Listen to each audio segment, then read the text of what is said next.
Anda kembali di Prime Time News, pemirsa. Kematian tidak wajar seorang pengunjung kafe di pusat kota Jakarta menyentak warga ibu kota sebab begitu mudahnya nyawa terenggut di ruang publik.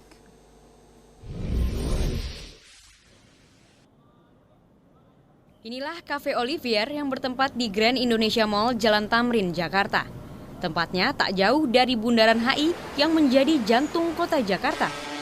Nama Cafe Olivier mendadak tenar seantero Indonesia karena seorang pengunjung bernama Mirna tewas setelah minum kopi khas Vietnam di kafe tersebut. Peristiwa ini terjadi Rabu 6 Januari lalu. Saat itu korban berada di Cafe Olivier bersama dua rekannya, Hani dan Jessica. Polda Metro Jaya melakukan prarekonstruksi di Cafe Olivier Senin lalu. Dari prarekonstruksi yang dihadiri Hani dan Jessica itu diketahui Jessica datang 40 menit lebih awal dari Mirna dan Hani. Ia memesan 3 minuman untuk dirinya, Hani dan Mirna. Hani dan Mirna yang datang kemudian, Mirna duduk di tengah diapit Hani dan Jessica. Setelah meminum kopi khas Vietnam, Mirna pingsan dengan mulut berbusa. Pelayan restoran membawa ke sebuah klinik di Grand Indonesia. 1 jam setelah itu, Mirna meninggal di Rumah Sakit Abdi Waluyo. Polda Metro Jaya sempat menyebut ada kandungan racun mematikan jenis sianida dalam kopi yang diminum Mirna. Diduga salah satu dari 6 sampel, 1 sampel yang diminum oleh korban mengandung zat yang diduga sianida, ya. Nah, ini sekarang belum tahu karena masih dalam proses pengecekan secara laboratoris. Namun belakangan polisi meralatnya. Kombes Pol Krisnamurti menyebut ada zat korotif yang masuk ke lambung Mirna. Jatuhnya korban jiwa di ruang publik Jakarta harus menjadi perhatian serius. Tim Liputan Metro TV.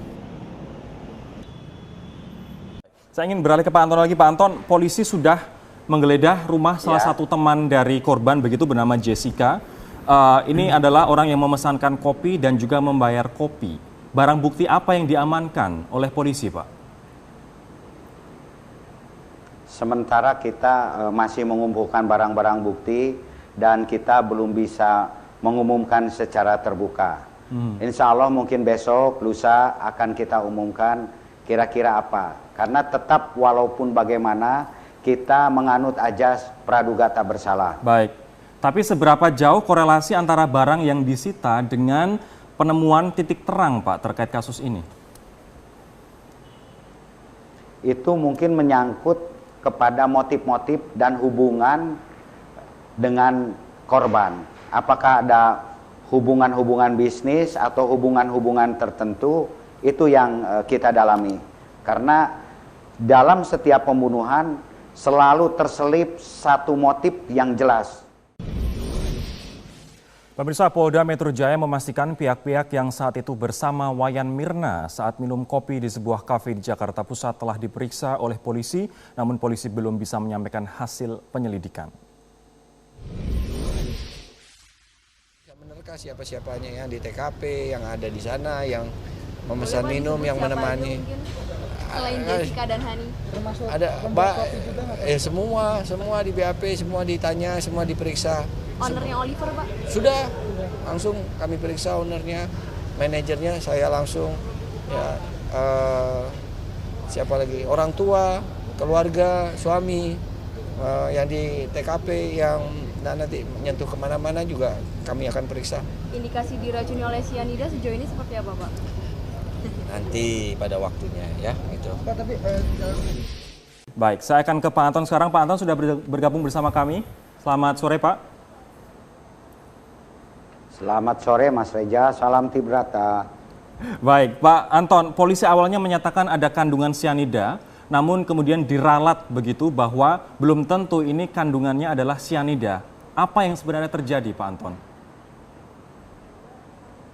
Memang betul, di awal kita menduga adanya sianida, tetapi setelah berkonsultasi dengan ahli forensik dan lapor kami, jenisnya itu harus kita rumuskan dahulu sehingga kita bisa tahu persis ini jenis toksikologi apa yang ada di dalam minuman tersebut. Ini artinya, Dan oke lah, sampai saat ini zat cyanida belum disimpulkan, tapi yang ada memang zat korosif yang bersifat membunuh, begitu Pak Anton ya? Iya betul sekali.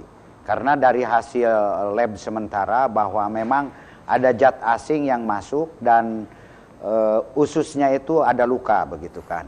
Nah cuman lukanya itu apakah luka lama atau luka baru ini masih dalam tahap diskusi kami dan tim ahli kami. Polisi menyampaikan korban tidak memiliki riwayat sakit lambung, Pak Anton. Masih kita dalami dari hasil rekam jejak patologi yang bersangkutan, sehingga dalam hal ini pun juga kami belum bisa menyimpulkan secara tergesa-gesa apakah yang bersangkutan itu pernah punya riwayat sakit tersebut atau tidak. Jadi kami masih menunggu hasil dari tim dokter-dokter kami tentang kasus ini. Pak Anton, ini kabarnya polisi sudah menaikkan status kasus ini dari penyelidikan ke penyidikan. Betul seperti itu Pak Anton? Memang kita masih sementara ini masih dalam penyelidikan, belum kepada penyidikan. Karena kalau ke penyidikan itu sudah ada yang diduga sebagai tersangka. Sementara walaupun kami dalam tanda petik sudah ada beberapa yang mungkin akan sebagai calon suspek, tetapi kita pun juga masih mengumpulkan alat bukti sehingga nanti adanya satu keterkaitan antara satu bukti yang satu dengan bukti yang lainnya.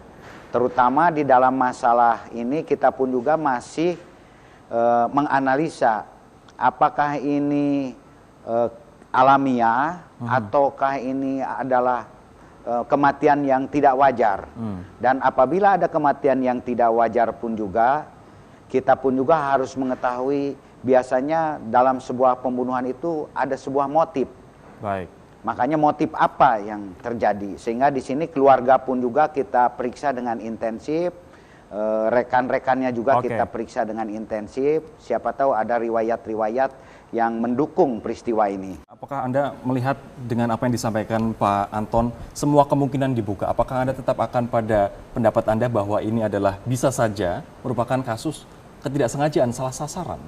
Bisa saja demikian. Karena tadi saya katakan dengan segala hormat, korban bukanlah orang dengan status sosial ekonomi yang menurut saya luar biasa.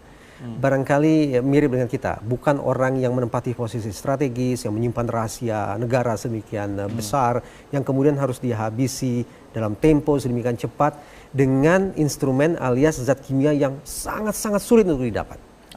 Nah harap diingat di garis bawahi, ini bukan merupakan, kalaulah ini merupakan sebuah pembunuhan, ini bukan merupakan pembunuhan yang baik, tanda petik. Apa yang saya katakan, pembunuhan dengan menggunakan zat cyanida, jumlahnya sangat-sangat sedikit. Cyanida lebih banyak digunakan untuk bunuh diri ketimbang untuk pembunuhan sesungguhnya. Kendati demikian, cyanida untuk bunuh diri pun jumlahnya sangat tidak banyak. Jadi ketika kemudian ada orang yang memutuskan untuk melakukan pembunuhan dengan menggunakan cyanida, Anda ini memang cyanida, maka menurut saya itu sebuah pilihan yang salah. Mudah-mudahan mempermudah teman-teman di kepolisian untuk menyibak siapa pelakunya.